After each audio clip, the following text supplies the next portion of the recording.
Tudo bem? Satisfação. Muito obrigado por nos receber aqui na sua casa. Obrigado pela oportunidade. Obrigado. Eu não sabia o que estava acontecendo. Eu costumo dizer que Juiz de Fora não foi onde levei uma facada, foi onde eu nasci de novo. Então, meu eterno agradecimento aos mestres da Santa Casa de Juiz de Fora. Fui, então, para o Alberto Einstein, em São Paulo, e uma semana depois eu fui submetido a uma nova cirurgia, tendo em vista o quadro infeccioso que se aproximava. Porque a agressão, ela cortou muita coisa de mim, e uma das coisas muito graves, cortou o intestino grosso, onde você espalhou fezes por todo o organismo. Então, o problema de infecção generalizada se fazia presente. Foram momentos difíceis, não esperava estar nessa situação, ainda mais que eu sou um homem de combate. Eu gosto de estar na rua, conversando com o povo, desembarcando em aeroportos, fazendo palestra. Gosto de ação. E, de repente, não são recomendações, são determinações médicas para que eu respeitasse os limites do meu corpo. No momento, dado o que aconteceu, nessa quarta-feira, uma junta médica lá do Alberto Einstein esteve em casa, cujo presidente é o Dr. Macedo, ele falou que a recuperação minha está sendo fantástica. Tendo em vista a minha vida pregressa, que eu não fumo, não bebo, uma vida muito saudável, graças a Deus. E eu, respeitando isso, eu fico livre da colo no final de novembro, começo de dezembro, onde poderia, então, voltar às atividades normais. Mas, candidato, nesse momento, como é que o senhor se sente? Nas condições em que tudo aconteceu, eu me sinto bem. Foi recomendado não falar mais 15 minutos, tanto é que quando chegar para a gente vai parar, dar uma descansada meia hora Tá bem. E voltar novamente a conversar. Me sinto bem, gratificado, feliz por ser uma opção de verdade contra tudo que vem acontecendo no Brasil nos últimos anos, em especial no combate à corrupção. Não podemos deixar que um partido que mergulhou o Brasil na mais profunda crise ética, moral e econômica volte ao poder com as mesmas personalidades. E você pode ver, tudo é conduzido de dentro da cadeia pelo senhor Lula, que indica aí um fantoche seu chamado Haddad, que por incompetência sequer conseguiu passar para o segundo turno na sua reeleição em São Paulo. Então eu me sinto feliz por esse lado, por ser um candidato conservador, que respeita a família, que quer fazer negócio com o mundo todo sem um viés ideológico, que quer jogar pesado na questão da violência, até para trazer um pouco de paz à sociedade, em especial às mulheres que vivem aflitas se seus filhos voltarão em paz ao término da faculdade ou ao término do evento festivo qualquer. Então, esse é o que me proponho, unir o povo brasileiro. E a esquerda sempre tentou nos desunir, criando castas, né? Negros contra brancos, nordestinos contra sulistas, ricos contra pobres, filhos contra os pais, na lei da palmada. Um pai não pode corrigir um filho. Qual pai quer dar uma palmada no filho? Ninguém quer, mas se você vê obrigado a fazer isso, você tem que fazê-lo. O Estado, que usurpa do momento dessa situação para punir os pais que, porventura, dão tapa no bumbum de um filho.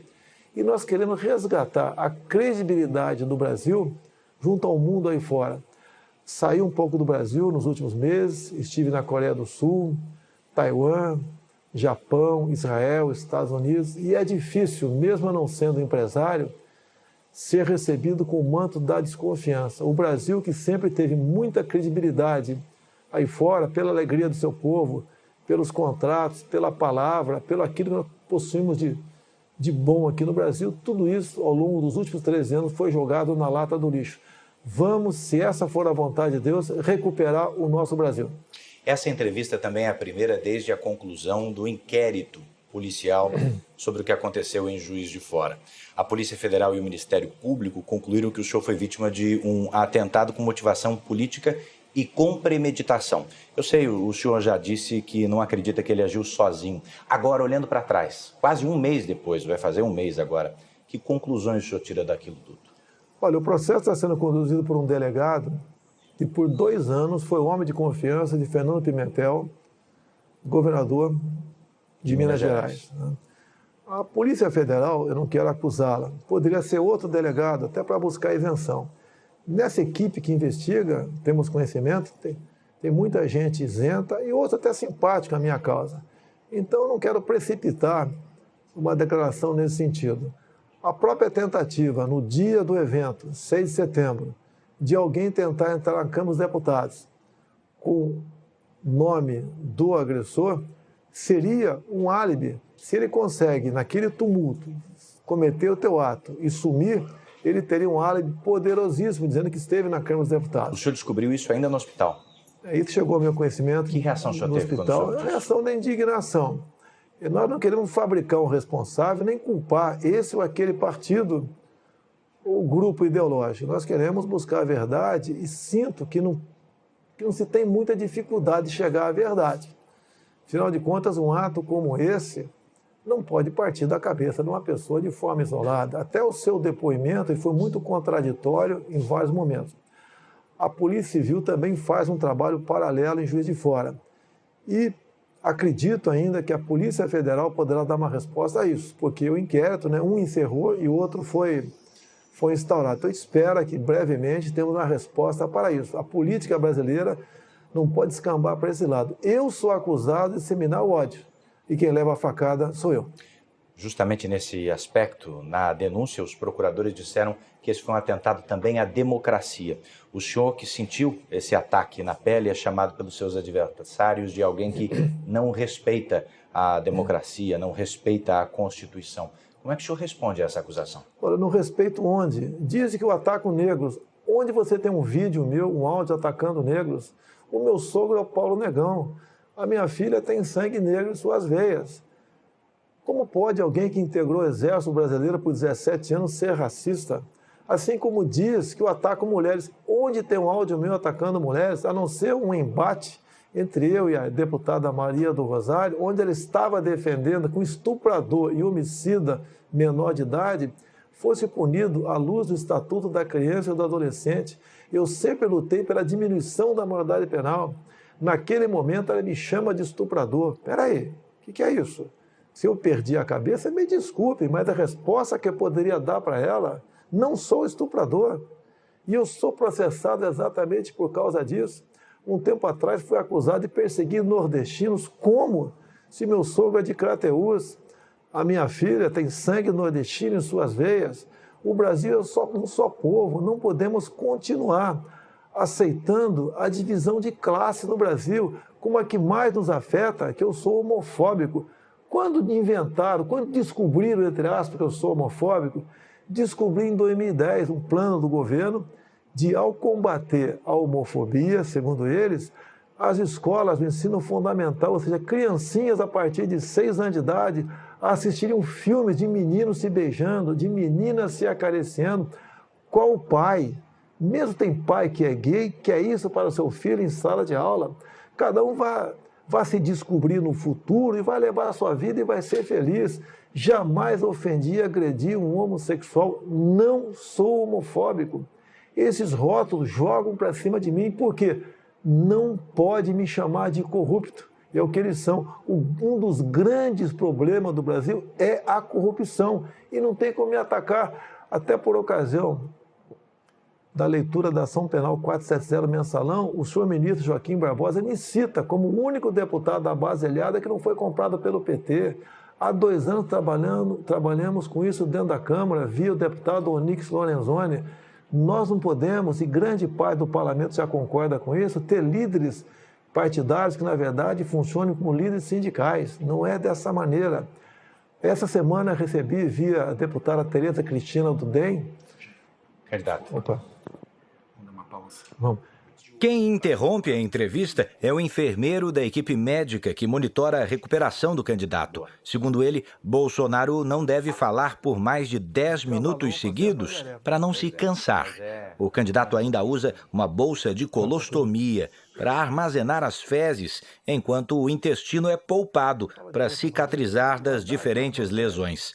Nessa fase da recuperação, cansaço ou estresse prejudicam o intestino, mas também podem gerar uma crise de tosse, mas logo voltamos a conversar. Me permita retomar relembrando o que o senhor falou agora há pouco no primeiro bloco da nossa entrevista sobre rótulos, os rótulos que se disseminaram a seu respeito. Neste momento, as duas principais campanhas da Presidência da República têm combatido fake news, sobretudo em aplicativos de troca de mensagens. Todas as duas campanhas têm sofrido com isso. O que é que o senhor tem feito e como é que o senhor tem combatido essas notícias falsas? Nós temos nas redes sociais que há anos nós alimentamos com verdade. Então temos um exército de seguidores que acredita no que nós postamos. Por exemplo, o candidato do PT, agora no Nordeste, andou espalhando que eu vou acabar com o Bolsa Família. Eles fazem isso em todas as eleições e nós combatemos isso. Lógico que é duro você combater, porque eles vão, né, com os seus militantes, em todos os locais, praticamente, pregando isso aí.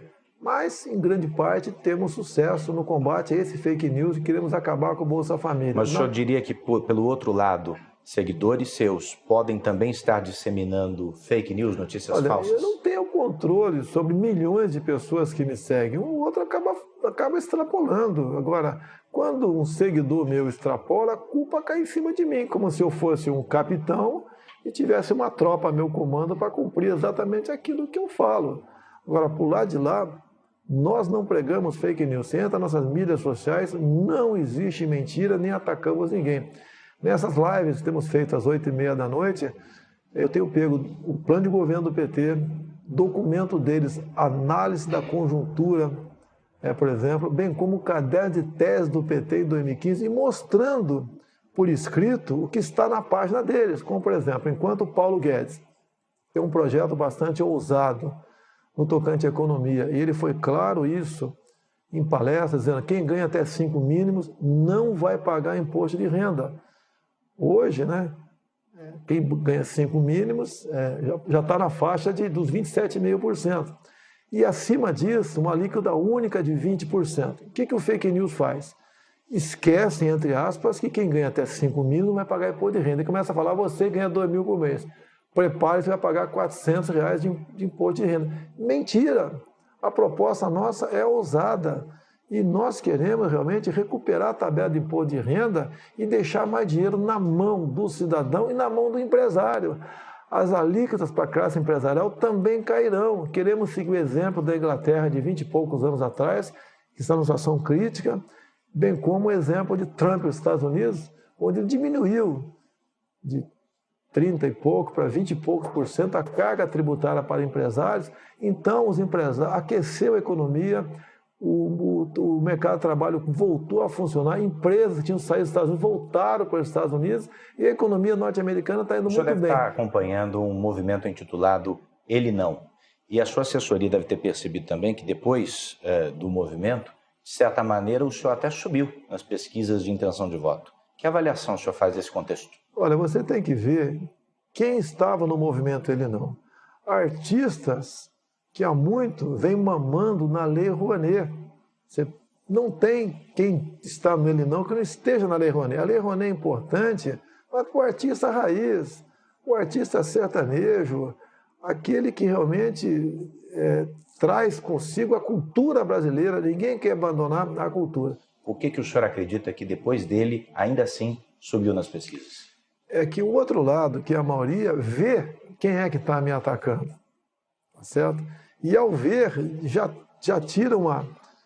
faz uma análise imediata, que eles estão errados, nós estamos certos. Será que eu sou tão mal assim?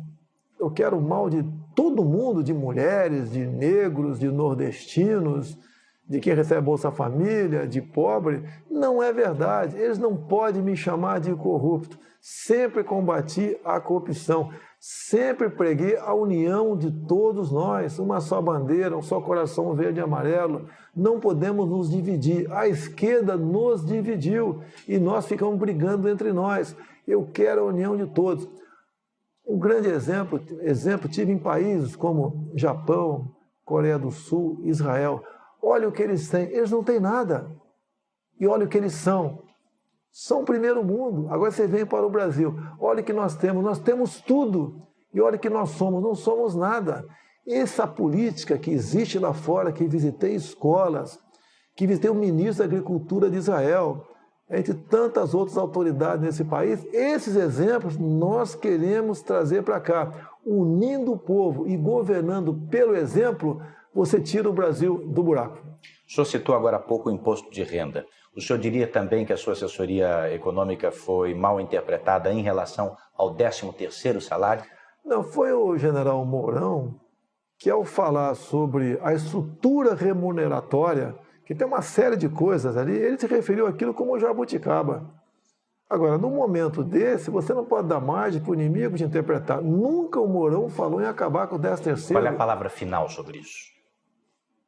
Aproveitaram uma palavra errada dele para dizer que queremos acabar com o 13º. Agora, deixa bem claro, que é um pouquinho mais velho, lembra em 2002, o PT pregou isso, que os parlamentares do então PFL, PP, aqueles partidos todos, queriam acabar com o 13º, fundo de garantia, hora extra, licença gestante, e inventaram isso em cima de um projeto que existia na Câmara, que não era para acabar. Era, por exemplo, você está com um problema financeiro, você procura o teu patrão, ouvir do sindicato, e em vez de cair na mão do agiota ou pegar um empréstimo no banco, o patrão podia adiantar parte do teu 13º. Você estava com problemas, por exemplo, queria estar no mês de setembro, e você gostaria de dar uma folga para si, chegaria para o patrão, ouvido pelo sindicato, e pegasse um desconto em férias, que existe nas Forças Armadas. Você pegava 15 dias de desconto em férias, ia dar uma relaxada para voltar com as baterias recarregadas. O PT pegou um projeto desse, que não acabava com os direitos, apenas flexibilizava e passou a massificar, dizendo que queríamos acabar com aquilo. Eu quase perdi o meu mandato em 2002, porque eu fui acusado também de querer flexibilizar aquilo tudo.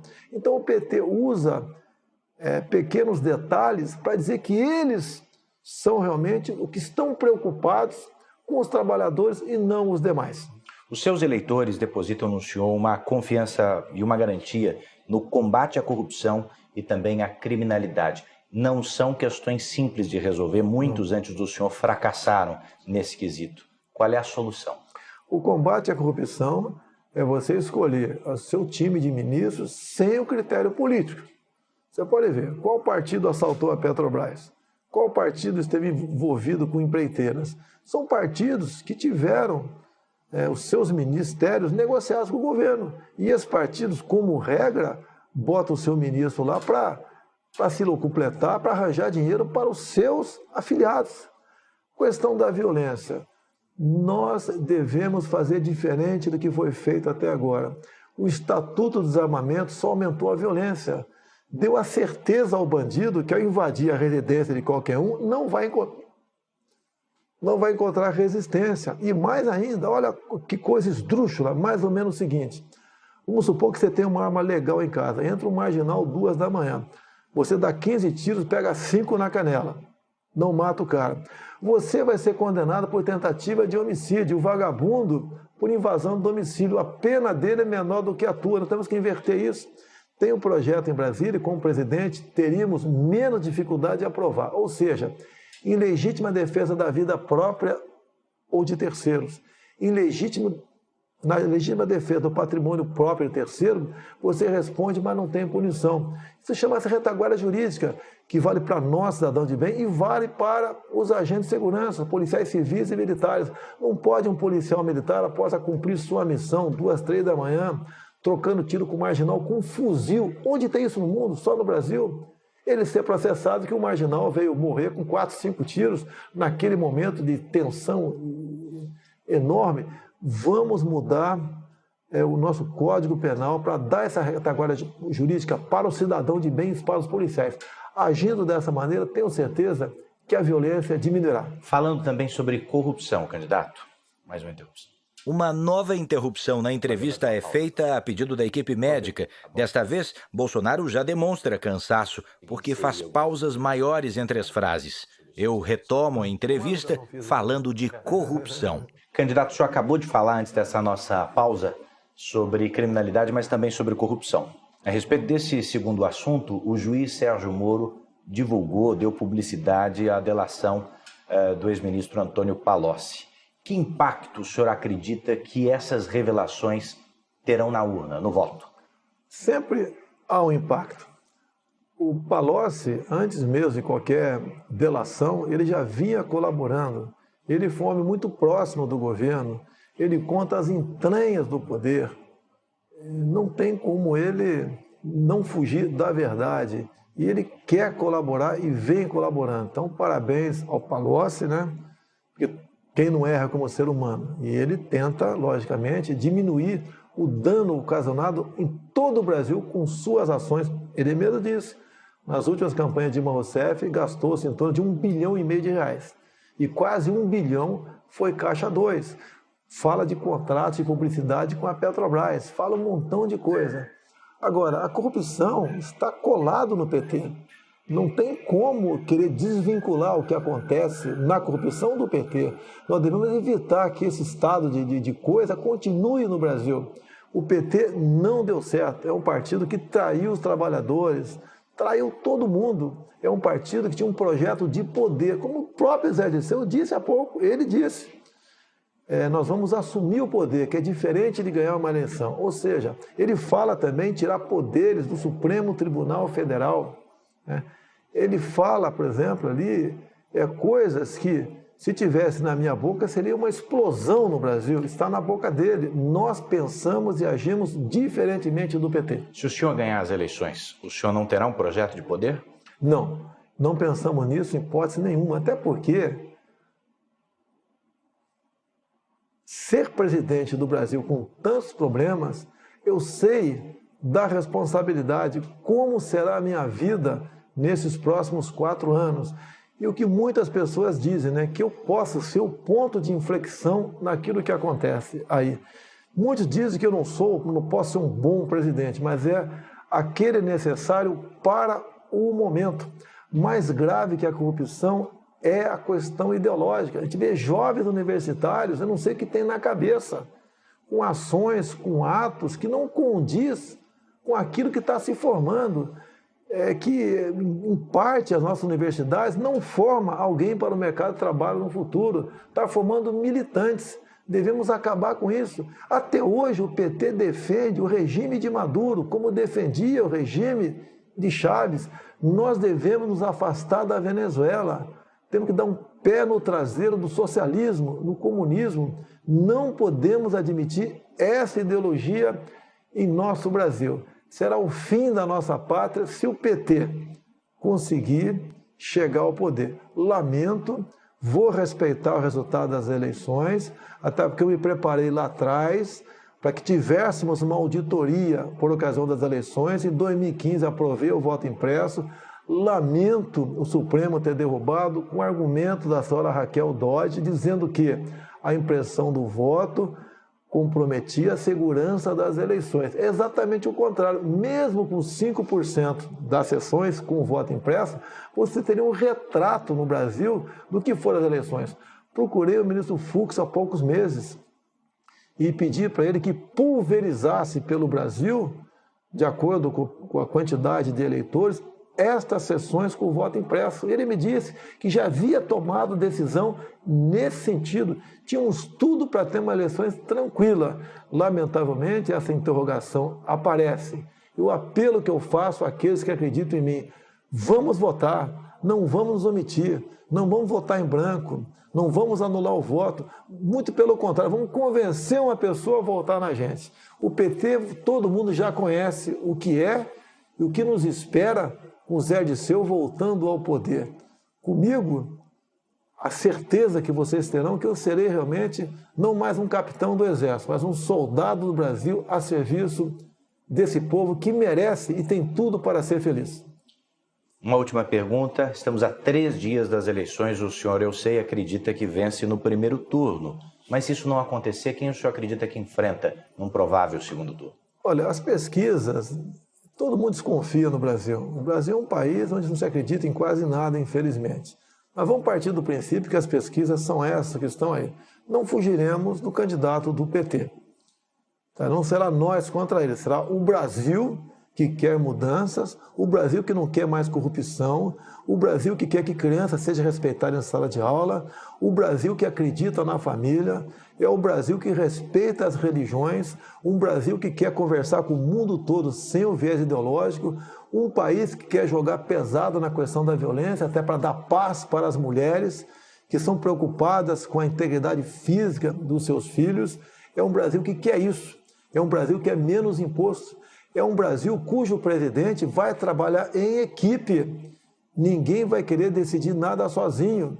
Muita coisa não entendo. E com boas pessoas e com isenção para escolhermos essa equipe de ministros, nós temos tudo para começar a fazer o Brasil andar. Quero agradecer por me conceder essa entrevista. Veja a seguir o Dia dos Candidatos a Presidente da República. E ainda nesta edição.